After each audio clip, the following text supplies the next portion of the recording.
Agora, tá certo, então fica. Aí então, Semana que vem, segunda. na semana, oi?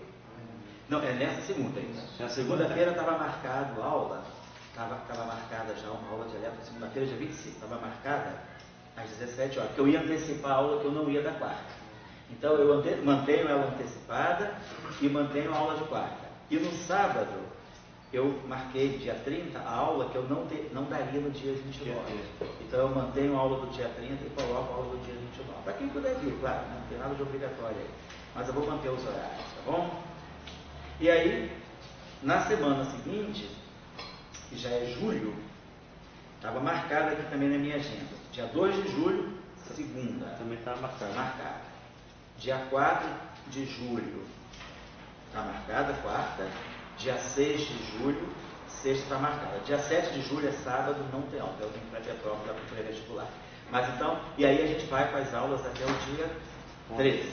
A última aula vai ser de eletromagnetismo, vai ser dia 13, sexta-feira. Não, porque 9, 10 e 11, 11 eletromagnetismo, 11 quarta-feira, tá certo, perdão, eletromagnetismo dia 11, e aqui está marcado eletromagnetismo de novo dia 13, mas deve ser QED dia 13, sexta, tá certo? Então tá, é só isso que eu estou avisando a vocês, tá? Só para marcar isso aqui hoje. Vou fazer um outro aviso aí do CERN também, que é interessante. 11 é quarta-feira? Oi? 11 é quarta-feira? Dia 11 de julho? É. Dia 11 é quarta. Dia 11 é quarta. Dia 13 é sexta. 13 é sexta. 13 é sexta. 13 de julho é sexta. Dia 12 é quinta. Eu tenho um compromisso quinta, mas aqui. Dia 12 é quinta e dia 13 é sexta. Então hoje é dia 22.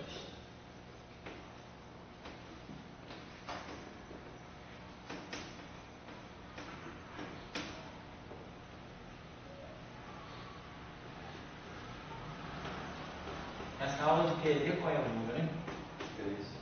13.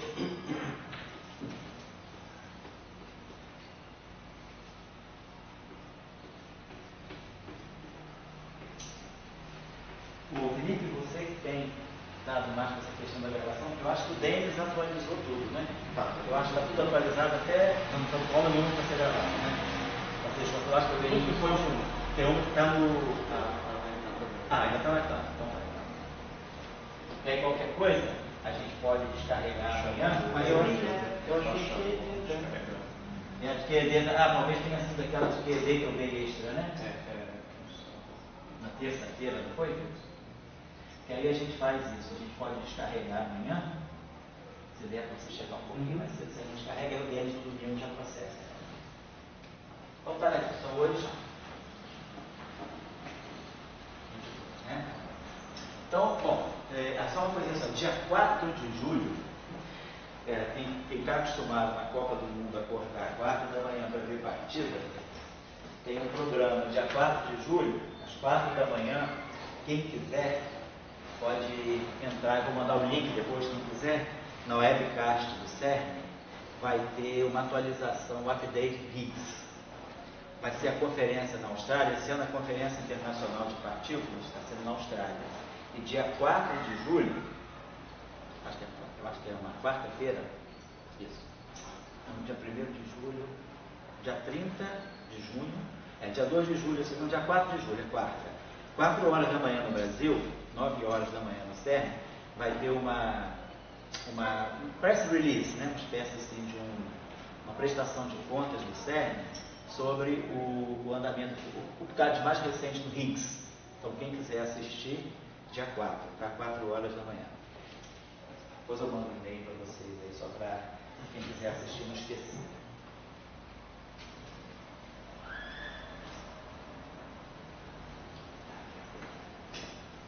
Tá bom, então eu tinha deixado, eu acho, na aula passada.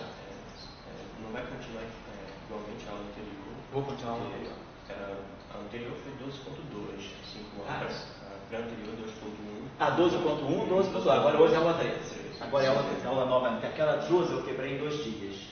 E a aula 13, não, a aula 13 é essa mesmo. Aí eu tinha deixado para vocês, era uma. De dimensões. Como é que era? Vocês falaram de dimensões. Nós já tínhamos feito, não tinha? Tínhamos. Aí depois eu tinha deixado, acho que um exercício. Problemas. Sim. Ah, tinha deixado um aqui, que era para a gente fazer. Vamos fazer esse aqui. Tinha dado um exercício aqui, uma tarefa que é um pouquinho menos trivial, quer dizer, menos comum, que era o seguinte. Vamos uma lagrangiana aqui. Nós temos dois campos escalares. I e Q. E aí eu tinha dado a seguinte coisa. Lagrangiano, o escalar, né, beneficio ao quadrado. Depois o lagrangiano, né, a densidade usual do Q também.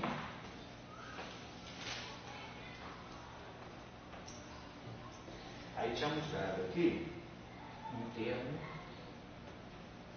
si, lagrangiano,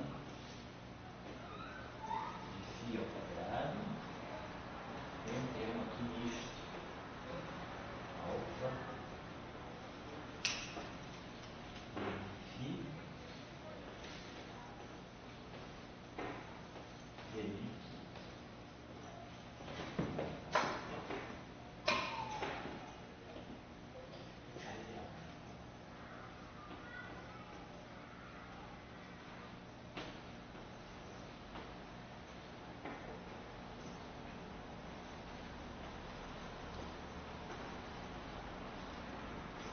E agora nós vamos aqui o setor de interação. Chamamos lambda, quadro. Você acha que de energias renováveis, né? Você acha que o primeiro propósito do campo é tratar a energia? Eu acho que sim, eu acho que o campo, o primeiro propósito dele é tratar uma distribuição de energia em momento. Depois é que pode ter uma interpretação de partícula. Acho que a interpretação de partícula ela não é secundária, mas ela não é a prioridade do campo. Você pode ter um campo que não tem interpretação de partícula. Você pode ter simplesmente uma distribuição de energia através do campo e ele não ter necessariamente configurações que vão representar a partícula. Acho que o prioritário é ele estar descrevendo a distribuição de energia no momento, né? Alguma coisa que se propaga, um tipo de configuração que se propaga. Você acha que é mais ecológico, né? O mais ecológico seria tirar parte do campo que ele não é partícula. Acho que isso é. Estaria mexendo zero na natureza. Eu acho que isso é prioritário. Eu acho que você pode ter, por exemplo, um campo, né? Ele está descrevendo uma propagação de algum fenômeno.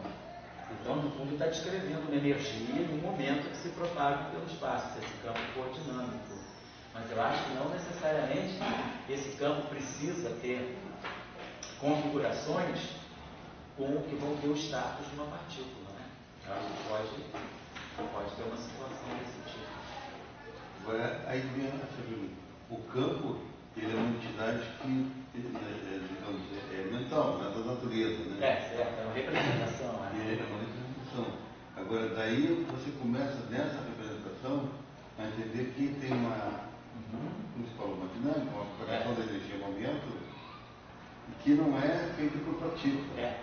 Quer dizer, não é rios, assim, o índio ali não dá para ser contra as partículas. Sim, né? Agora, vamos dizer, nos lagrangianos é muito difícil ter esse campo que não se propaga. Esses campos que estamos falando aí, no fundo, ele tem um propagador, tem uma massa, tem um polo sem massa, ele tem. É campo que tem floresta, né? Ele tem uma função de green, a gente consegue nessa função de green perceber o status de uma partícula. Mas você poderia ter um campo, por exemplo, né, que ele não tem assim uma representação, vamos dizer, teria uma massa instável, alguma coisa que não desse a ele a característica de uma partícula estável, né? Você poderia ter um campo que, por exemplo, você poderia descrever uma ressonância por um campo. Em geral, em teoria de campos, a ressonância, vamos dizer assim, ela aparece na correção quântica, ela aparece como uma correção ao termo de massa, como uma parte imaginária, que aí você associa na seção de choque aquele pico do Bragg-Wigner. Então, colocar assim, mas você poderia ter um campo que descreveria uma ressonância. Então, ele não ele não descreve uma partícula estável, ele descreveria uma ressonância. Só que ele não seria um campo assim, que teria um propagador. Você poderia ter, vamos dizer, se você tivesse, que assim, não é muito normal você ver, é um campo trilevel, um campo clássico com essa interpretação. Mas se você está considerando correções quânticas, você naturalmente pode ter um campo que tem essa característica. Ele pode estar descrevendo algum objeto que se forma e que decai logo. Então, ele não descreve uma partícula, ele está descrevendo, no fundo, uma distribuição de energia. Acho que é o que é mais importante do campo. Isso, na verdade, o campo, a ideia do campo, é uma idealização nossa para descrever a interação. E a gente vai desconstruindo, vai desvinculando, né, a noção de interação da noção de força. Então, bem newtonianamente, né, a interação é uma força. Depois a gente consegue já representar a interação por um potencial. A mecânica quântica, a gente já consegue na equação de Schrödinger, né, o que a gente coloca é o potencial. Então, a interação da partícula com algum sistema externo a ela é através do potencial. Quer dizer, na teoria de campo, você já também tira essa noção do potencial externo, você substitui a interação das partículas pela interação dos campos que a gente associa a essas partículas. Então, um pouco o caminho direto é esse. A gente pega partícula a gente associa a campo. Então, a gente cria o campo para descrever a partícula e suas interações. Mas a gente poderia pegar o outro caminho. E se eu começar do campo, né, o meu objeto prioritário é o campo, não necessariamente eu preciso atribuir a esse campo uma interpretação de partícula. Colocar desse modo. A gente poderia pegar, por exemplo, um campo que não tem parte cinética, ele só teria termos de interação. Você poderia dizer assim, imagina que você tem um campo escalar, e aí esse campo escalar ele tem dinâmica, mas ele se acopla com um outro campo que não tem termo dinâmico, que não tem termo cinemático, ele só tem interação. Então você poderia, esse campo, ele poderia estar representando uma interação, mas essa interação não tem associada a ser uma partícula. Aí eu pensaria e esse campo, se você calculasse o tensor de energia ao momento, ele ia estar no mundo lá, ele teria energia, né? Ele está na energia e está no momento, tá? Mesmo que ele não se propague, assim, ele não tem um caráter livre, ele não aparece livre no Lagrangiano, mas ele está no tensor de energia. Isso dá para fazer usina, né? Dá. Porque essa é a questão do mundo intelectual, ele tem uma questão que você nunca sabe onde você está na rede dele, onde você está na natureza, né? Que no momento que você você chegou à concepção de campo, da representação, quer dizer, o que é mais fundamental na natureza? Essa é uma pergunta para todos nós. Quer dizer, energia, onde é um espaço-tempo. Aqui a física, como você fala, se move muito com o espaço-tempo e não por energia. Mas o índio quer energia. Diz assim, quer dizer... Não, o índio quer espaço-tempo, o índio quer as terras dele, né? A gente que quer energia, porque a gente quer ter cidade iluminada, quer ter computador, né? O índio quer a terrinha dele, só ele quer o espaço. Deixa eu botar um exemplo então disso que você está falando. Quem quiser fazer esse exercício pode ser instruído. Pode ser instrutivo. Vou colocar a seguinte tarefinha aí. Suponhamos que eu tenho um campo eletromagnético, eu tenho um campo eletromagnético, eu tenho um campo, vamos colocar assim, eu tenho um campo escalar, vamos dizer, um campo escalar carregado, complexo, difícil estar. Tem um campo escalar carregado, vamos colocar assim. Tem um campo eletromagnético e tem um campo neutro, que é um campo escalar neutro. E aí a gente propõe o seguinte sistema. Então vamos lá, o centro, né? Menos 4 do F ao quadrado. Vou colocar isso.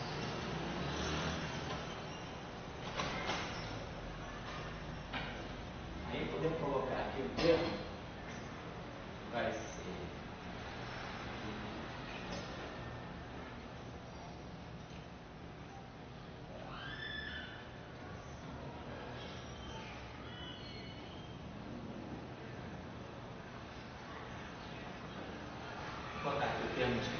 normal, acoplamento mínimo no campo escalar, o campo eletromagnético, então um acoplamento mínimo normal do centro.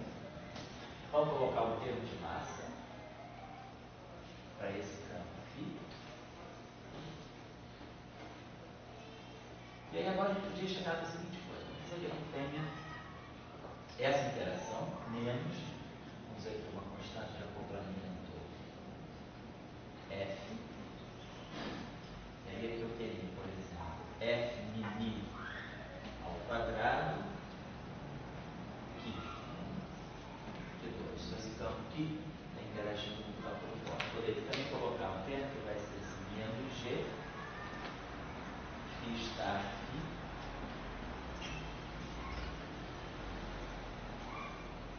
Aqui ao quadrado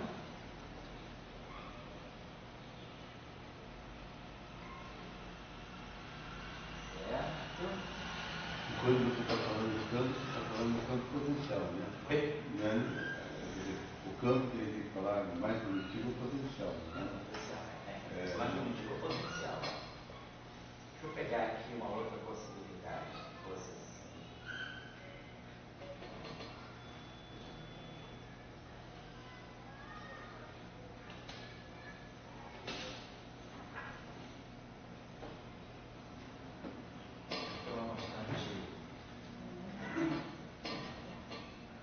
Lambda, vamos colocar esse termo aqui, ó, F mi. Nessas suas palestras públicas, José, quando você se sente obrigado a falar do conceito de campo, quer dizer, vamos falar das primeiras, como dizer, a natureza, a energia, a propagação de energia, tempo, espaço, você, a propagação tem por entidade chamada campo. Não é vista nem por automóvel, nem como partícula. E essa entidade você não pode dizer se é simplesmente teórica, de conhecimento, ou uma entidade de natureza, da natureza. Daí você tem que explicar o que é campo, como é que não dá para se dissociar a física atual da noção de campo. Como é que você dá em um jargão assim? Não, no jargão a gente coloca que tem alguma coisa mais simples da gente pensar assim, seria talvez um exemplo da pedra que cai no lago, né? Cai uma pedrinha no lago sereno, produzem-se aquelas ondinhas, né?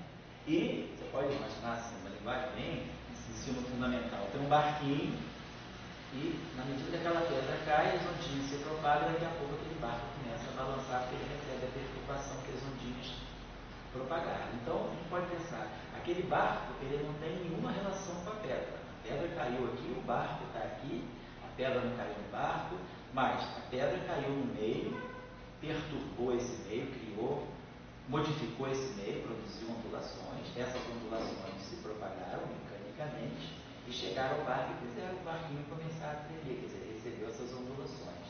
Então a gente chama mais ou menos essas ondinhas que se propagam no meio, alguma perturbação que foi a pedra. O meio, quer dizer, o espaço-tempo nesse caso, é a superfície do lago.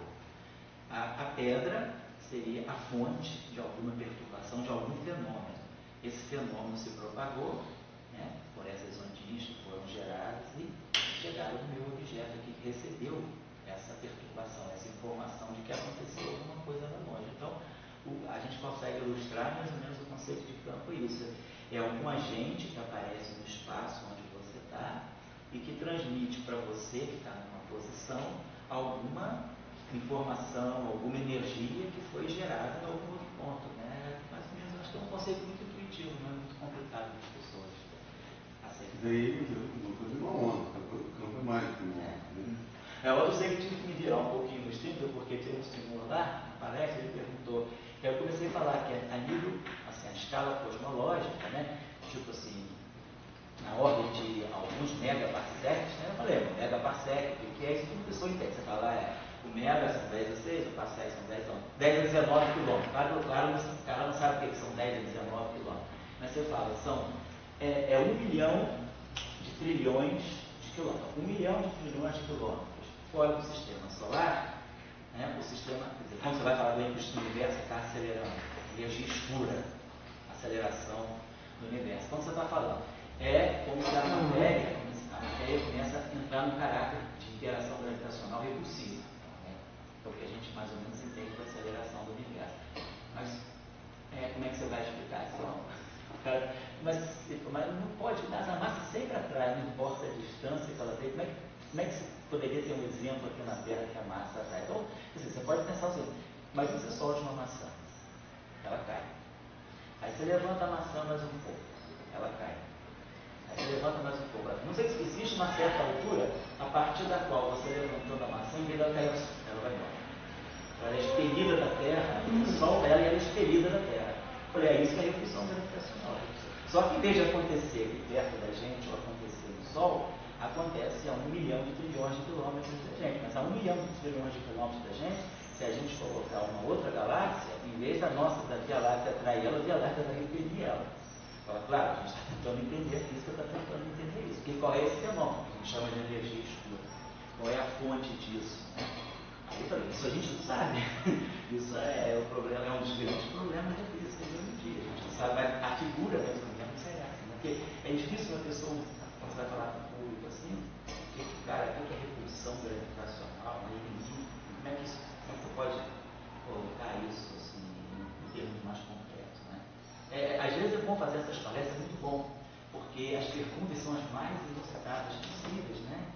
Aí você tem que, assim, buscar um meio de não fazer fantasia, de falar o que está acontecendo, mas tem que buscar a linguagem, porque para a gente é um aprendizado muito grande. Né? A gente aprende muito quando faz palestra assim para leigo, né?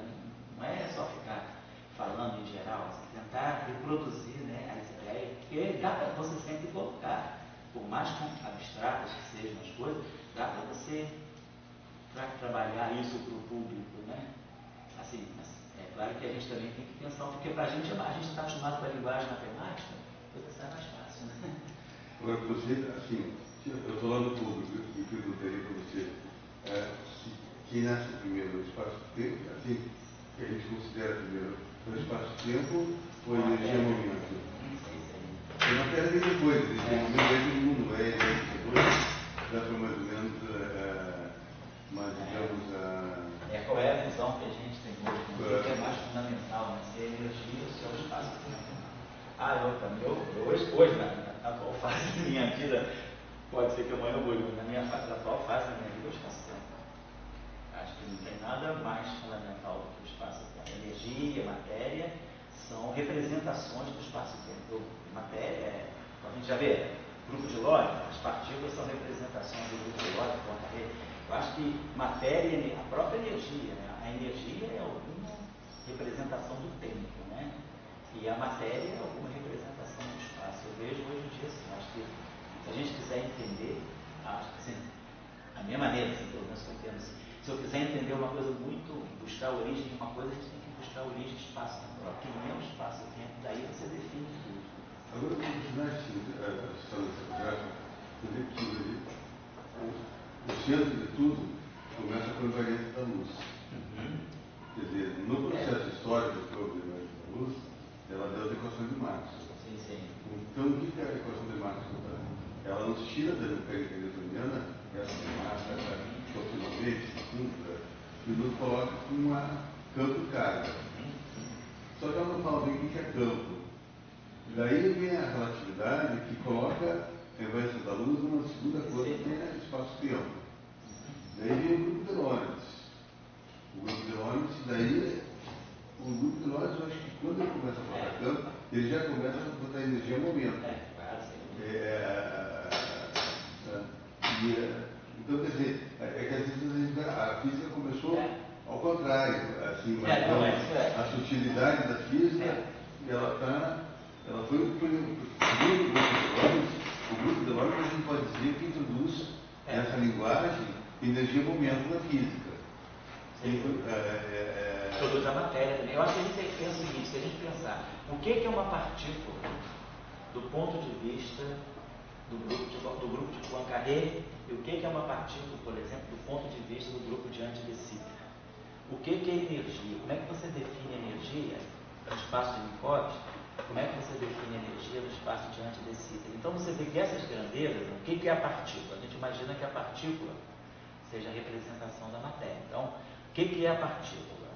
O que é a massa? Né? O que é a energia? Vai depender do espaço. Quer dizer, o meu conceito de partícula no grupo de Poincaré é um. O meu conceito de partícula para o grupo diante desse item é outro.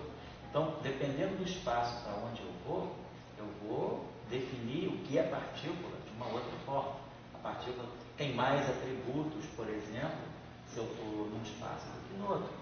Então, o próprio fóton. O que é o fóton em 4 dimensões? O que é o fóton em 3 dimensões? Então, o fóton em 4 dimensões, ele tem 2 modos de polarização, ele tem 2 graus de liberdade. Aquilo que seria o fóton, não em 4, mas em 3 dimensões, já é um objeto que ele se assemelha muito mais a um escalar. Ele só tem não tem 2 polarizações, quer dizer, ele na verdade é um escalar. Então a partícula, aquilo que a gente define como partícula, ela ressente, né, da necessidade primeira de você definir um espaço. É porque a gente está muito acostumado, quer dizer, a gente já fala de partícula pensando que a gente está no nosso mundo, no nosso espaço. Né? A gente já se apoderou disso de uma forma meio senso comum. Mas, na verdade,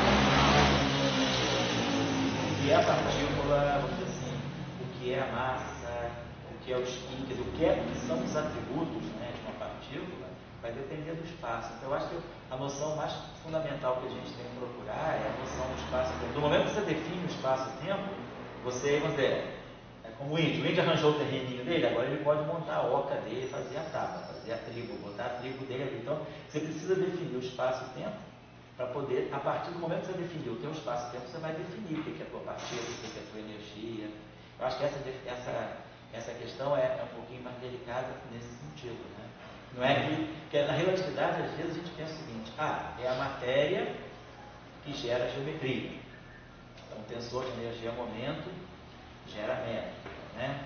Mas, na verdade, se você está falando que você tem uma matéria, se você tem um tipo de partícula naquele espaço, você tem que imaginar que, primeiro, para a matéria curvar aquele espaço, ela tem que estar numa densidade razoavelmente alta. Então, você tem que pensar o seguinte: vamos imaginar que, eu não sei, aquela geometria, ela para mim inicialmente era plana. Eu vou definir o que é uma partícula, quando eu vou dizer, eu vou gerar um campo gravitacional a partir de fótons.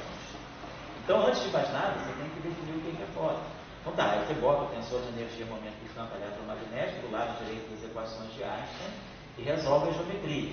Aí você, eu tiro o meu Gemini, então eu sei quem é o meu espaço-tempo gerado por uma distribuição, vamos dizer, que fosse lá muito densa de fótons, digamos assim.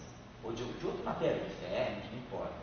Mas agora, antes de você saber quem é o espaço-tempo, você tem que saber o que é o ferro. Então, o que você imagina? Você imagina que esse ferro está no espaço-tempo plano, que ele ainda não deformou a geometria, ele está num regime que ele é muito difuso, densidade muito baixa, então ele deformou o espaço-tempo. Então, primeiro você tem que definir a matéria, mas se você definir a matéria, você tem que definir no espaço-tempo plano, então você associou a matéria. Aí agora você vai ver, essa matéria existe numa densidade razoavelmente alta, eu tiro o tensor de energia no momento dela, suponho que ela esteja numa densidade razoavelmente alta, para poder gerar uma geometria, deformar a geometria do espaço-tempo de uma forma significativa. Então eu acho que o espaço-tempo é prioritário. Tem que saber primeiro isso para poder definir o que é a matéria e o que é a energia, e daí ir para vamos dizer assim, a geometria em si. Agora, a questão da invariância da luz e espaço-tempo não é uma relação unívoca, né? Não, eu acho que não, né? Eu acho que não é uma relação unívoca, não. Acho que o mais fundamental é o espaço-tempo. Mas o fundamental é a invariância da luz, né? Mas aí você, naquele espaço-tempo, você... Mas a invariância da luz você pode tirar mais do espaço-tempo. Em princípio pode, mas eu acho que é fundamental para você, porque aí você diz, eu posso botar a invariância da luz com duas métricas, com a métrica com 2 tempos e 2 espaços, ou com um tempo e 3 espaços, tudo fica em aberto. Mas no momento que você vai definir a invariância da luz, dependendo do espaço-tempo, ela vai gerar um tipo de matéria ou outro. Se você pensar, vamos dizer que para mim... Desculpa, na tua opinião, a experiência de Bequer sonora, ela poderia ser com 2 tempos, ela independente, ou você está implícito ali, que já tem 3, um problema? Não, ali eu acho que já tem 3. Ali já tem Mas você poderia tentar ver num espaço com dois tempos e dois espaços, como é que seria a experiência de imagem sonora? Acho que poderia. Acho que não teria problema. Acho que o fundamental, porque se você pegar a invariância da velocidade da luz, você pode pegar o grupo de Lorentz SO22, ou pode pegar o grupo de Lorentz SO13. Esses dois grupos vão dar a mesma, quer dizer, a invariância da luz vai marcar o grupo de Lorentz SO13 ou SO22. Agora, o que é partícula no SO2, no SO3, é diferente do que é partícula no SO22. Então, o conceito de partícula, ele acompanha o espaço-tempo. Agora, vamos ver, repetindo, você sai da invariância da luz, vai para o Maxwell, e o Maxwell vai para a relatividade, né? A relatividade você vai para o grupo de Lorentz. Desde o grupo de Lorentz você começa a ver que, digamos, você começa a admitir uma coisa que é muito difícil de explicar, que é a coisa de campo, né? Mas o que é? Tem uma coisa que traz a energia no momento do universo. Sim, sim. Agora, vamos dizer, o próximo passo não seria, vamos dizer, entender a diversidade. Por exemplo, ali você tem dois campos ali, φ e ψ. Né? São dois campos escalares dentro de uma mesma representação de 0, 0, assim, do grupo de Lorentz. Quer dizer, o grupo de Lorentz, o próximo passo é entender ele sob o âmbito da diversidade. Então, essa energia que o universo te dá, teoricamente, assim, né? Você agora tem que entender como é que a diversidade se manifesta. Então, digamos, desses encontros teus, por exemplo, se você não for a favor da diversidade, o índio reflete. O público todo. Você está no encontro Rio mais 20, você é contra a diversidade. Então, quer dizer, a questão é, digamos, o grupo de Lorentz como um elemento teórico, né, da diversidade. Né? E eu acho que isso é fácil. Isso não passa que a física saltou. Sabe assim? Eu acho que o pessoal pulou, quando se pula para a superfície, é outra coisa, não é naquela. Eu acho que a física saltou. Essa é a minha opinião que eu tenho. Pensando um pouquinho nisso, é interessante. Já está lá. É só o cara saber tirar isso. Já está lá. Esse exercício, o objetivo dele é um pouco seguir o que o Dória está falando, que é ilustrar a questão que o Dória colocou. Eu tenho dois campos, três campos, né? O campo eletromagnético se propaga. O campo escalar carregado se propaga e está acoplado ao campo eletromagnético. Mas tem um tipo de campo que ele se acopla. Que eu tenho um acoplamento dele, o campo eletromagnético, isso aqui é invariante gauge, isso aqui é invariante gauge, lá da fase do físico da célula. Isso aqui também é invariante gauge. Aqui vocês observam, eu não pude fazer esse acoplamento aqui, porque eu não fiz isso, por exemplo, DNI. Isso aqui não dá para fazer, porque isso aqui é antissimétrico, isso aqui é simétrico. Mas essa combinação aqui, esse objeto aqui, ele é simétrico em mini. Se eu trocar mi por mi, esse objeto aqui é simétrico. Então, só isso aqui. Então, ele vai com isso aqui. Então, essa combinação é possível. Então, isso aqui é um outro acoplamento derivativo. Então, esse campo, ele se acopla ao campo eletromagnético através de uma derivada, e aqui, através do F mini. E aqui ele se acopla ao campo carregado. Então, esse campo, ele está no lagrangiano, mas ele não tem termo dinâmico dele. Ele não tem propagação. Então, a pergunta que a gente faz aqui é o que esse campo descreve. Então, o exercício que eu deixo para vocês é tire o tensor de energia momento desse sistema. Tire o teta mini desse sistema. Vocês vão ter que resolver, né? Então, pegar a equação de campo do F vai dar DI, vai dar a equação de Maxwell modificada, claro, uma corrente, vai ter uma equação para φ e vamos ter uma equação para aqui também. Então, a pergunta é como é que vocês tiram o tensor de energia momento desse sistema aí? Tira o teta mini e vê a contribuição do campo aqui, que não tem dinâmica, ele não tem cinema, ele não se propaga, mas ele se acopla. Então, tem que fazer esse exercício, tirar, na verdade, o tensor de energia momento para esse sistema.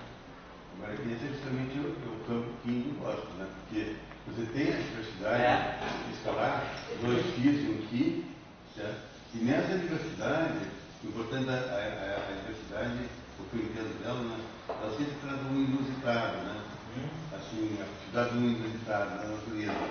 E aí você mostra, você não botou partícula nenhuma no campo, e ele está interagindo. Então, dá uma pensada nesse exercício aqui, é um exercício instrutivo. Fazer para a gente, né, aprender a mexer com essas coisas menos comuns, né? Bom, então nosso problema aqui era fazer a contagem de potência para esse essa densidade lagrangiana. Então a primeira coisa que a gente tem que olhar são os propagadores. Então, contagem de potência envolve linhas internas, propagadores, e envolve décimos. Na aula passada fizemos o exercício da QD escalar em 4 dimensões, fizemos o exercício da QD escalar em 10 dimensões. Então, vamos olhar. Nós já sabemos mais ou menos aqui da nossa... Opa, Tati, a gente já sabe mais ou menos das nossas discussões. Tati, a gente já sabe mais ou menos das nossas discussões, que quando esse campo aqui está misto, né, então a gente tem termos quadráticos que são mistos aqui. Então, vamos... Primeira coisa, a gente vai precisar tirar um propagador do setor escalar. Claro, a gente vai ter um propagador de φ, porque eu tenho termos mistos em φ, tenho termos diagonais em φ, tenho termos que acoplam φ com φ, termos quadrados de acordo com φ, mas temos termos quadrados também de φ com φ, tanto aqui no termo cinético quanto aqui no setor de tipo massa. Então, nós temos que tirar esses 3 propagadores. São as 3 funções de lei. Então, para isso, vamos fazer aqui rapidamente. Isso aqui eu vou fazer meio rápido, vocês já sabem mais ou menos. A gente já tem uma instrução sobre isso, que a gente integra por parte. Então, a gente vai, na verdade, para tirar esse setor de propagadores aqui, vamos escrever só a parte quadrática do lagrangiano, a parte quadrática, a parte quadrática. Então, a gente pode escrever essa parte quadrática assim, no meio de φ, aqui. E aí a gente bota aqui a matriz, né? Acopla φ. Tá. E aqui o nosso φ. Então, o termo de φ com φ. Φ com φ tem esse termo aqui que eu integrando por parte vai produzir menos da Lambertiana. Vai ficar dmφ, dmφ. Integra por parte e produz aqui o menos da Lambertiana.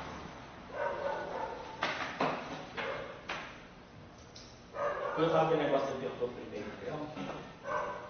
Aqui tem D'Alembertiano de φ, D'Alembertiano de φ.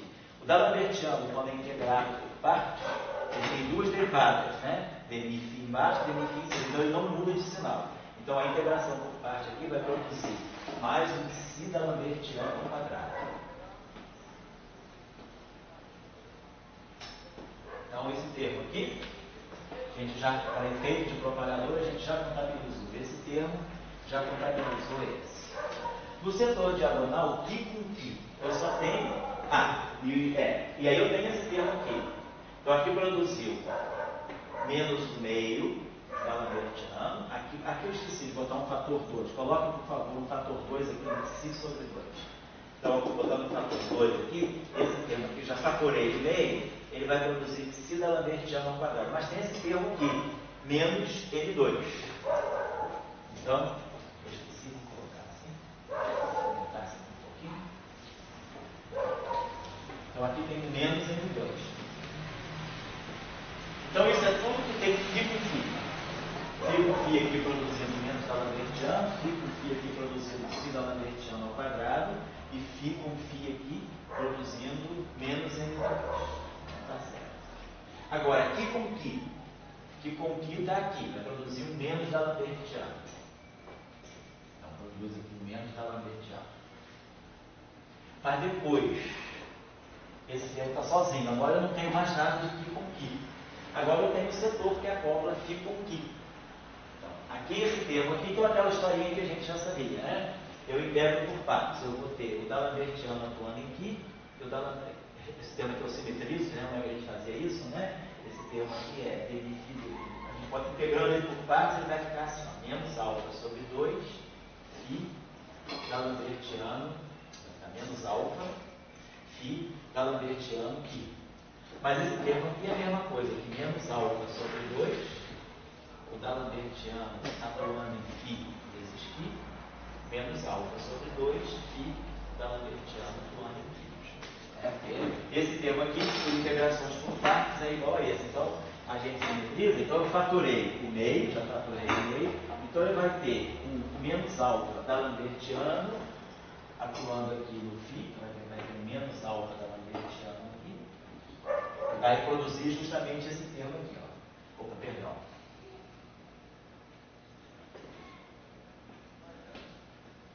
Esse termo aqui vai produzir, ó, menos alfa da Lambertiano vezes esse φ, que é esse termo aqui. E esse termo aqui vai produzir menos alfa φ da Lambertiano de φ. Então, esse termo aqui, a gente usa aquele nosso truque. A gente, na verdade, simetriza ele no Lagrangiano. Uma hora o Lagrangiano está atuando em φ, outra hora o Lagrangiano está atuando em φ. Isso é válido porque nós estamos dentro de uma ação. A integração por partes, a gente está desprezando o termo de superfície. E aquele termo lá tem menos φ que. Então, ele é a mesma coisa. Ó, menos μ sobre 2 aqui. Coloco μ em evidência, não vai ficar menos μ aqui. Menos μ aqui. Então, essa é a parte quadrática lá do nosso Lagrangiano. Cortou o cabelo aí? Então, menos a parte quadrática da Lagrangiano está todo feito. Né? A parte quadrática. Então, daí a gente pode tirar os propagadores. O exemplo dele, a minha pergunta é sobre emaranhamento.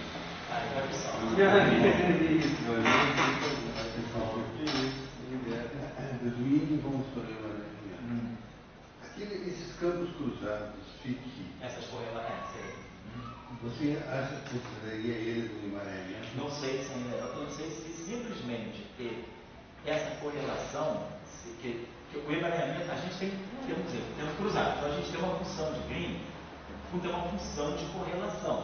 Está estabelecendo uma correlação entre φ com φ, entre φ com φ, entre φ com φ.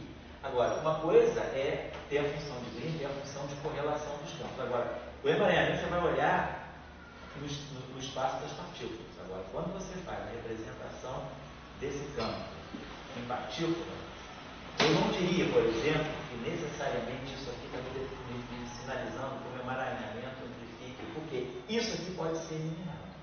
Eu posso buscar uma nova base de campo. Não, tudo bem, não deve ser eliminado. Tá. Se ele está aqui, pois é, eu acho que ele é um falso emaranhamento. Mas eles estão interagindo? Os campos estão. Porque, por exemplo, no gato de Schrödinger, primeiro você pode pensar que eu posso escrever o gato vivo, detector decai, átomo decai, mas. Vivo não decai, mas morto não decai, mas morto decai. Que a priori é um estado emaranhado. Sei. Mas eu não posso escrever assim, porque se eu traçar, o emaranhamento ele destrói a coerência, né? Se eu traçar, nesse caso, eu teria uma matriz de identidade, eu não sei nada sobre o gato. Mas no caso do gato de Schrödinger, a diferença para o emaranhamento é que não houve interação. Então você tem uma correlação no sentido disso que eu falei. Você traça aqui, você tem uma identidade. Ou seja, é como se fosse a mesma coisa o gato e o detector. Não são duas partes que são interagentes e separam os emaranhados. Eles estão Então, se eles estão interagindo e tem uma função de correlação, é possível sim que tenha emaranhamento. Mas, agora eu te coloco a seguinte questão. Essa é uma base de campos, eu posso redefinir os campos, eu posso estar descrevendo o mesmo sistema, fazendo uma mudança de campos. Eu posso redefinir, eu posso buscar uma outra base de campos, a gente já fez o exercício aqui. Eu posso buscar um campo sutil, que seria aqui, mais daqui, e um campo sutil, que seria um CFI, mais um daqui. Poderia buscar. Nessa base de campos aqui, eu não tenho mais a correlação entre φ. Então, se a gente analisar, eu tenho uma parte só para φ, tenho uma parte só para aqui, e temos isso. Mas a interação não morre, a interação persiste. Então, eu consigo buscar uma base onde eu não tenha mais uma função de Green que mistura φ com φ. Eu posso ter uma base onde eu só tenho agora φ-til com φ-til e φ-til com φ-til. Mas no fundo os campos primordiais continuam. Pois é, mas aí como é que você interpreta o que vai ser a base física, na verdade, para você?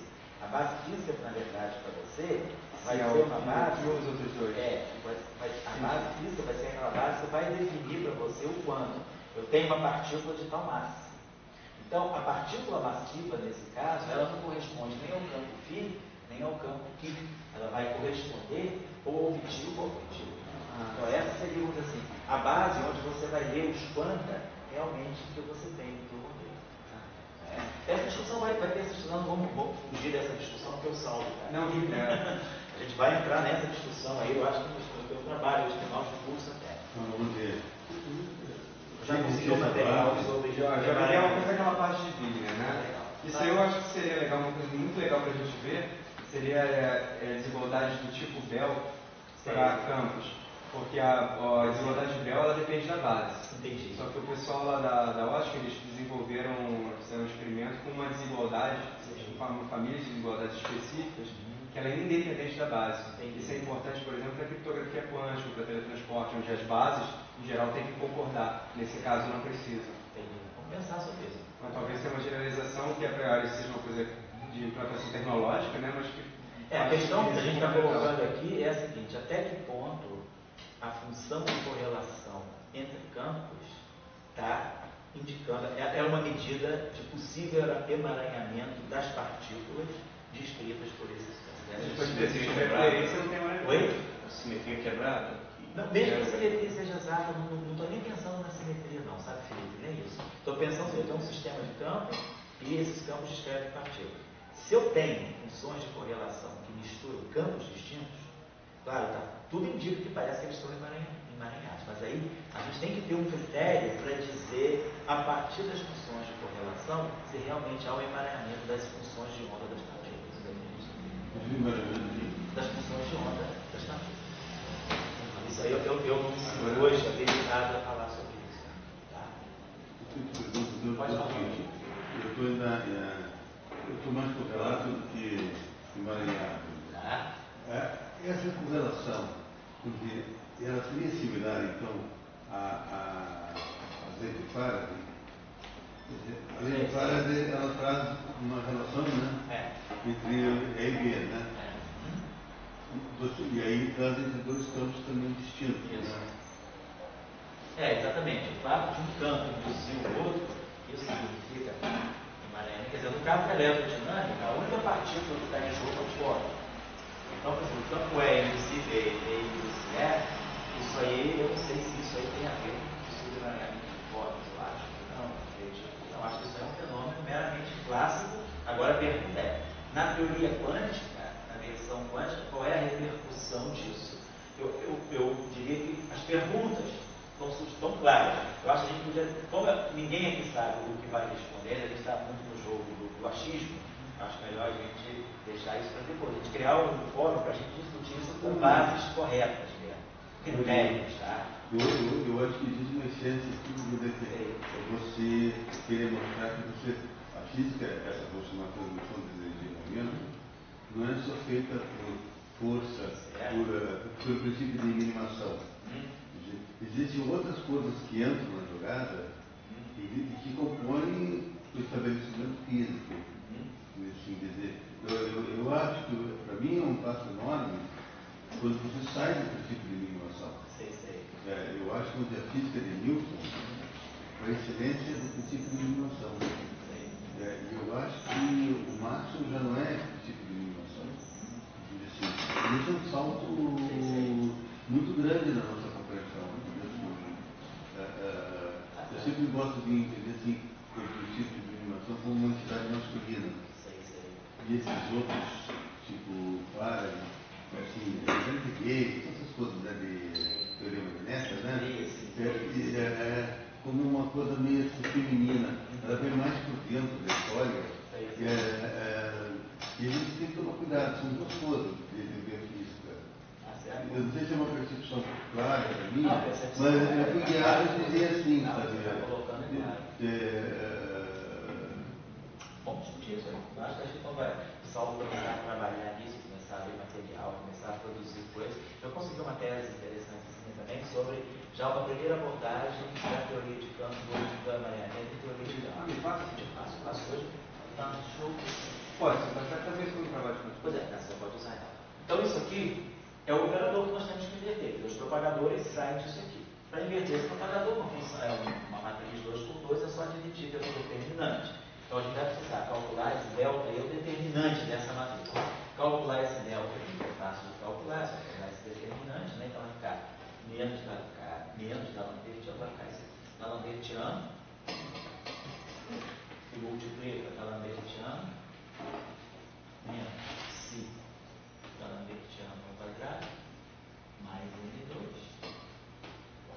menos. Então isso aqui, esse vezes esse, né? Então peguei esse vezes esse, menos esse vezes esse. Então isso aqui vai dar menos, então alfa da lambertiana mais mi ao quadrado. Então isso é o delta. Então, vou fazer um rapidinho, né? Então isso aqui, esse delta. Nem veio, você que está olhando a máquina, isso aqui pega, a filmadora pega, você passa essa linha aqui de baixo. Pega. Então, nós vamos ter aqui um termo que vai ser da lambertiana. Oi? É menos, certo? Não, mas você botou menos e parênteses, né? É menos, e aí isso aqui tudo ao quadrado. Isso vezes isso ao quadrado. Menos. Esse aqui, então, esse aqui eu multipliquei esse por menos 1 e multipliquei esse por menos 1. Certo. Então é isso, menos isso. Menos isso. Então você botou menos. Não, mas ele está contando. Você botou alfa. Esse vezes esse, menos esse vezes esse. Isso aí, o menos ainda mais agora? Não, tá menos ao quadrado. Então fica mais. Mas, na verdade é isso. Ao quadrado, menos isso vezes isso. Está errado, doutor? Não, é esse vezes esse. Tá certo? Menos esse vezes esse. Isso. Como isso aqui é menos, isso aqui é menos. Menos dá mais. Dá mais. Pois é, dá um sinal, isso aqui vai ficar esse cara vezes esse cara ao quadrado. Aí vai ficar menos isso. Não está certo essa palavra. Certo? Dá menos Isso. e ali é mais. Menos alfa da lambertiana mais mi ao quadrado. Então vamos ver, aqui eu vou produzir um da lambertiana terceira. Então vai ficar menos psi da lambertiana terceira. Agora vamos ter o coeficiente aqui para o da lambertiana ao quadrado. Então vamos ver quem é o coeficiente do da lambertiana ao quadrado. Tem aqui, ó, vou produzir aqui esse 1. Aqui eu vou produzir o alfa 2 menos alfa 2. Isso aqui é da lambertiana ao quadrado. Certo? Então, da lambertiana ao cubo sai daqui. Da lambertiana ao quadrado tem essa contribuição aqui, tem essa contribuição aqui, menos alfa 2. Agora vamos ter os termos da lambertiana, que vai ser M2 mais M2, que vem daqui, e aqui vai produzir um termo misto, né? 2 alfa mi da lambertiana. Então vai dar menos 2 alfa mi. Tá certo, né? Esse alfa é o coeficiente de quê? De que beneficia o alfa também, né? É dimensional, certo? E o mi tem dimensão de massa ao quadrado, tá certinho, tá legal. Então, temos esse termo aqui que é proporcional da lambertiana. E depois temos o termo independente. Aqui não produz nada, mas aqui produz menos mi ao quadrado. Tá? Então, no espaço dos momentos, isso aqui dá um K6, K4, K2 e um termo independente. Então, esse delta, então, isso aqui, vou passar isso aqui agora para o espaço dos momentos. Vou escrever essa mesma expressão agora no espaço dos momentos. Delta, né? Delta de K2. Então, ele vai dar. K2 cada da lambertiano vira menos K2. Ali é alfa mi. Oi? Aqui. É um alfa dos mi, né? Não, aquele 2. Por isso esse cara mi ao quadrado. Né? Que estava assim, ó. Certo? Qualquer coisa me corrige aí, tá? Então eu tenho aqui, ó. Aqui vai produzir menos K ao cubo. E menos K2 ao terceiro. Vai ficar psi K6. Esse termo aqui vai produzir K4. Mais 1 menos alfa 2 K4. Esse termo aqui vai produzir um menos K2. Menos M2 alfa mi K2 e aqui um menos mi ao quadrado. Então tá, só porque isso aqui é o delta. Então que a gente vai tirar os propagadores, todos os propagadores vão ter isso aqui no denominador. Certo? Então tá. Agora, quando a gente inverte essa matriz, né, nós já sabemos, né? A, B, C, D é 1 sobre o determinante, o inverso, né? E aqui fica B, menos C, A mesmo? A B menos PC, menos A, C, B menos C, A B não está certo. Então, ele troca isso. Então, aqui vai aparecer o menos da lambertiana.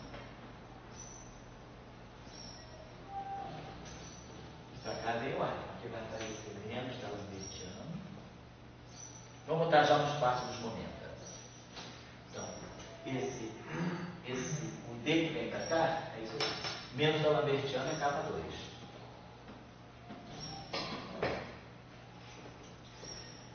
Aqui vem o menos B. Fica esse aqui com o sinal menos. Vai ficar mais alfa d'Alembertiano mais Mi. Mas o d'Alembertiano, então vai ficar um menos. Vai ficar alfa d'Alembertiano mais Mi. Mas o d'Alembertiano é menos K2. Então aqui fica menos alfa K2 mais Mi. Aqui é a mesma coisa. Menos alfa K2 mais Mi. E aqui desce para cá o A. É só colocar esse carinha aqui no espaço dos momentos. Então fica K2, esse carinha aqui fica mais que K4, e esse carinha aqui fica menos N2. Então, basicamente são os propagadores. Vou deixar aqui. Então, o inverso é o que me dá as funções de linha. Então, estou tirando aqui, como a gente já tinha feito essa nossa análise. Então, o propagador de φ com φ é K2 sobre tudo isso. O propagador de φ com φ está aqui. O propagador de φ com φ está aqui, que é a mesma coisa que o propagador de φ com φ. E o propagador de φ com φ está aqui. Então, a gente sabe os propagadores. Claro, se a gente quiser tirar as massas, eu teria que resolver essa equação aqui do terceiro grau em K2. Eu tenho uma equação aqui com K2, então eu teria uma equação do terceiro grau em K2. Claro que uma equação do terceiro grau em K2, uma equação cúbica, ela pode ter ou as três raízes reais, ela não pode ter três raízes complexas, né? Ela tem três raízes reais, ou então pode ter uma raiz real e duas complexas, né? Uma complexa conjugada com a outra. Claro, se a gente quer ter polos sensatos, a gente tem que ter as três raízes maiores ou iguais a zero. Eu estou resolvendo uma equação em K2. K2 é a condição de energia-momento. Então, eu não tenho para evitar. Aí um exercício de álgebra mesmo, assim, de equação cúbica, né? Qual é a condição para que a equação cúbica tenha as suas três raízes reais e positivas, né? Porque, na verdade, isso é uma equação em K2. Então, eu devo ter no final do dia K2 igual a N1 ao quadrado, K2 igual a N2 ao quadrado, e K2 igual a N3 ao quadrado. Ou seja, eu quero tirar os polos do meu propagador. É uma discussão que nós já tivemos. Os polos do meu propagador vão indicar as partículas. Então, como eu tenho uma equação no terceiro grau em K2, eu devo ter três raízes para K2. Sendo uma equação no terceiro grau, eu quero que as três raízes sejam positivas, maiores ou iguais a zero, né? não negativas. Então, não quero ter raízes. E aí, claro, pegando lá a tabelinha para olhar quais são as condições, né, de uma equação sobre as raízes de uma equação do terceiro grau, é só ver esses parâmetros aqui. Mas se for nula a massa, qual vai ser a relação de expressão se o K for nulo? Se o K for nulo, significa que a partícula tem massa de não. Se o K2 é zero, significa que é igual a moto de zero. Sim, mas dali. Oi? Dali. A primeira coisa, se o Mi2 for zero, se o Mi for zero, essa equação tem um K2 igual a zero. Essa é a raiz dessa equação. Se o Mi for zero, se Mi for zero, delta igual a zero, primeira solução, K2 igual a zero. Aí eu caio na equação do segundo grau em K2, aí é fácil resolver. Agora, se o Mi é diferente de zero, isso aqui é o produto das três raízes. Esse Mi2, ele vai ser N1 ao quadrado, vezes N2 ao quadrado, vezes N3 ao quadrado. Então, o produto dessas três raízes é Mi2. Então, eu estou vendo que o produto das três raízes é positivo. Agora, se eu tenho um produto de três raízes positivas, nada me impede que duas sejam negativas. Então, corre o risco de ter ataque. Então, a condição a ser estudada aqui é que Mi ao quadrado seja maior ou igual a zero. É claro, mas aí como você observou, o único jeito de eu ter uma raiz nula é que esse parâmetro de 2 seja zero. Se esse parâmetro Mi, que eu coloquei aqui, se esse parâmetro Mi for diferente de zero, eu nunca vou ter raiz nula. Então as três raízes são diferentes de zero. Se o Mi for zero, eu posso trabalhar com essa hipótese. Suponhamos que Mi seja zero.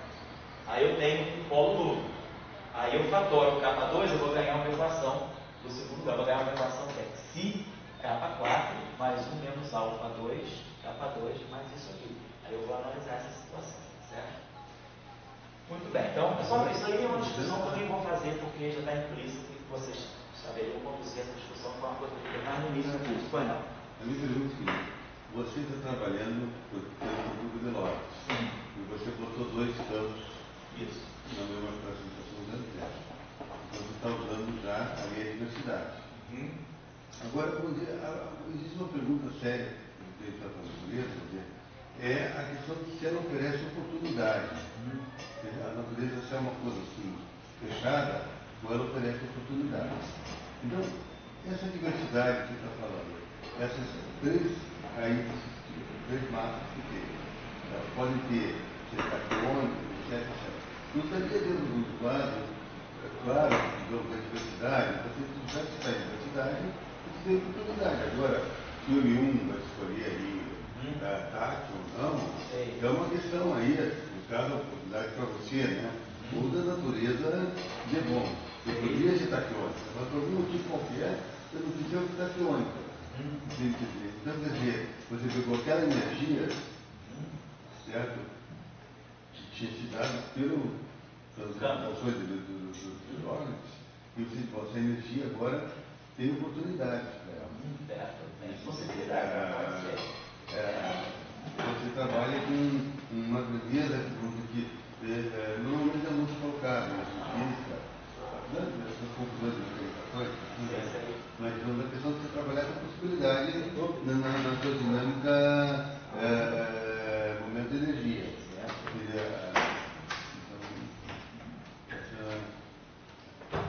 Esse conceito pode estar aí dentro. O que é preciso que fala para o papo a gente fazer a contagem de potência? Saber o comportamento dos propagadores, ou não? Você tirar o resíduo. Oi? E o resíduo. O resíduo está aqui. Os resíduos vão estar aqui. Então, para cada polo, a gente vai ter uma matriz de resíduo. Aí a gente tem a matriz, quer dizer, em cada polo a gente tem a matriz de resíduo. O que eu tenho que olhar na matriz de resíduo como a gente já tinha discutido, se a matriz de resíduo. Aí a matriz de resíduo não é diagonal. Quer dizer, vamos supor que eu tenho um polo para K2 igual a 0. Suponho, só para a gente ter uma ideia concreta, Mi é 0. Se o parâmetro Mi é 0, eu tenho um polo para K2 igual a 0. Só vamos trabalhar só nessa condição para relembrar aí o que o Dória está falando. Mi igual a 0. Se Mi igual a 0, tem uma solução é K2 igual a 0. Eu tenho um polo de massa nula. Tem um quantum de massa nula nesse modelo. Mas se K0, então Mi igual a 0. Relação de dispersão. Delta igual a 0. O polo do propagador da relação de dispersão. Primeira raiz, K2 igual a 0. Fatório K2. Então vai sobrar essa equação para eu resolver. Si K4, si K2 ao quadrado, mais 1 menos alfa ao cubo, K2. Não que eu fatorei isso. Certo? E aí aqui, menos N2, menos 2, alfa. Então eu teria que resolver essa equação aqui igual a 0. Então, essa equação aqui é uma equação do segundo grau em K2. Aí eu vou resolver essa equação do segundo grau em K2. Vou resolver essa equação querendo que as duas raízes sejam não positivas, sejam não negativas. Então, se o Mi é 0, desculpa, já não coloquei, Mi é 0, esse termo já não tem. Então eu tenho isso aqui menos N2. Então, o produto das duas raízes, isso aqui é o termo independente. O produto das duas raízes está dando negativo. O produto das duas raízes, isso aqui é uma equação do segundo grau, né? Então ela é AX2 mais BX mais C. Então essa equação eu posso sempre escrever com esse A é positivo, essa equação é A, x menos x1, x menos x2. Então, esse termo C aqui, ele é A, x1, x2. A é positivo. Bom, vai depender do termo si. Suponho que se o termo si for negativo, tudo bem. Aí, o produto das duas raízes não é negativo. Então, provavelmente eu vou ter que ter si negativo, porque aí si negativo com esse menos M2 dá esse C aqui, quer dizer, esse C, na verdade, é o A vezes o produto das duas raízes. Então, se é negativo, multiplicando menos N2, fica positivo.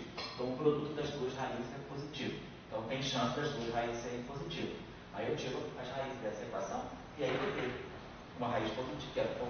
Vou acertar o parâmetro alfa e vou acertar o parâmetro n de tal maneira que eu tenha duas raízes positivas. Então digamos que eu tenha resolvido para mim igual a zero. Eu tenha tirado o meu espectro. Então eu tenho três relações de dispersão. Resolvi a equação do segundo grau de K2. Suponhamos que eu achei então K2 igual a zero, K2 igual a N1 ao quadrado, positivo, e K2 igual a N2 ao quadrado, positivo. Então tem duas partículas massivas e uma partícula de massa zero. Claro, eu estou supondo aqui que os parâmetros alfa e M2 são tais que essas raízes sejam realmente positivas. Então, eu tenho meu espectro está aqui, eu tenho três partículas não taquiônicas. Agora eu tenho que olhar o resíduo. Então, no polo, K2 igual a zero. Quem é a matriz de resíduo? É só fazer K2 igual a zero aqui. Então, vai dar matriz de resíduo. No polo, K2 igual a zero, eu vou olhar a matriz de resíduo. Então, resíduo, no polo, K2 igual a zero. Eu vou pegar essa matriz aqui, então eu vou ter, tem que colocar, tá? Então, significa que o denominador ficou assim, ó, K2 vezes K2 menos N1 ao quadrado, vezes K2 menos N2 ao quadrado. No momento que eu resolvi essa equação do terceiro grau em K2, eu já fatorei essa equação. Então, esse delta vai ser K2 menos N1 ao quadrado, K2 menos N2 ao quadrado. Tem os três polos aqui. O resíduo do polo simples é só tirar o K2, então o delta vai produzir menos N1 ao quadrado vezes menos N2 ao quadrado. Então a matriz de resíduo vai ficar 1 sobre N1 ao quadrado, N2 ao quadrado. E aí agora, é pegar essa função K2, eu estou trabalhando no polo K2 igual a zero. Então aqui vai ficar zero, aqui vai ficar I, aqui vai ficar I, e aqui vai ficar menos N2. Certo? Qual é a matriz de resíduo? Na matriz de resíduo, quando eu calcular o resíduo no polo simples, eu tenho que fazer K2 igual a zero. Oi? Ao cada vez aqui, porque quando eu fizer o resíduo. K2 zero, tudo total. K2 zero, aqui o K2 vai, esse é o polo. Tá? Então eu tenho essa matriz. Essa matriz aí, eu tenho que diagonalizar essa matriz. Agora eu pego a matriz de resíduo, diagonalizo. Então eu tenho que ver os autovalores dessa matriz aqui. Tá? Observe o seguinte, o determinante dessa matriz é negativo, é menos mi. Na minha é zero. Não, eu estou logo esquecendo que mi é zero. Então, essa matriz ficou assim, ó, zero, zero. Isso aqui é positivo. E esse parâmetro N2. Então, deu menos N2 aqui, ó. Então, eu tenho uma matriz, a matriz já está diagonal. Se eu olhar essa matriz, então essa matriz de resíduo tem autovalores 0 e menos N2. Então, um autovalor aqui é menos N2. É só olhar que esse propagador aqui, porque eu não estou colocando a regra correta, quer dizer, a gente tem que fatorizar o propagador. Esse polo aqui está dando direitinho. Então, esse polo K2 não é um host. E se a gente for olhar o nosso trabalho inicial, a gente olha a matriz de resíduo, o propagador aqui vai ser multiplicado por menos I, menos I vezes essa matriz. O propagador é menos I ou a menos 1. Então, quando eu multiplicar isso aqui por menos 1, vai ficar mais N2. Então, essa matriz de resíduo, ela tem o autovalor correto, sinal positivo. Então, o polo K2, ele não é nem taquiônico e nem corresponde a um gosto, porque a matriz de resíduo dele tem autovalor positivo. É aquela história que a gente já fez um pouco no início. Caso menos do I, né? Caso menos do I. O propagador, na verdade, é menos I vezes isso. Então, é só lembrar lá um pouquinho do início. Então, tá aí. Agora, se eu pegar as outras massas, eu posso pegar esses resíduos. Agora, o que é importante para a contagem de potência? Vou dar um intervalo. O que é importante para a contagem de potência? Para a contagem de potência, é importante a gente ver o limite, o comportamento assintótico do propagador para K2 tendendo a infinito. Então, o propagador O-1, ele é K2, ele tem o propagador Φ, o comportamento dele é K2 sobre delta. Quando o delta Então, agora não estou trabalhando com I igual a zero, não. Trabalhei com I igual a zero só para a gente fazer uma estimativa dos polos, só isso aqui. Vamos agora trabalhar com os parâmetros todos acesos. Então, quem é o propagador do φ com φ? K2 sobre delta. Quem é delta? Delta é esse polinômio aqui, de terceiro grau em K2. Φ menos φ ao quadrado, né? Então, delta é esse polinômio aqui. Então, quando K2 tende a infinito, quem domina no denominador é esse termo aqui. Esse termo aqui é K2 da terceira. Então, na região K2 tendendo a infinito, o numerador vai com K2, o denominador vai com K6. Então, o comportamento assintótico desse propagador, para efeito da contagem de potência, é 1 sobre K4. Então, o propagador de φ, ele cai, ele não é um propagador usual de Klein-Bordel, 1 sobre K4.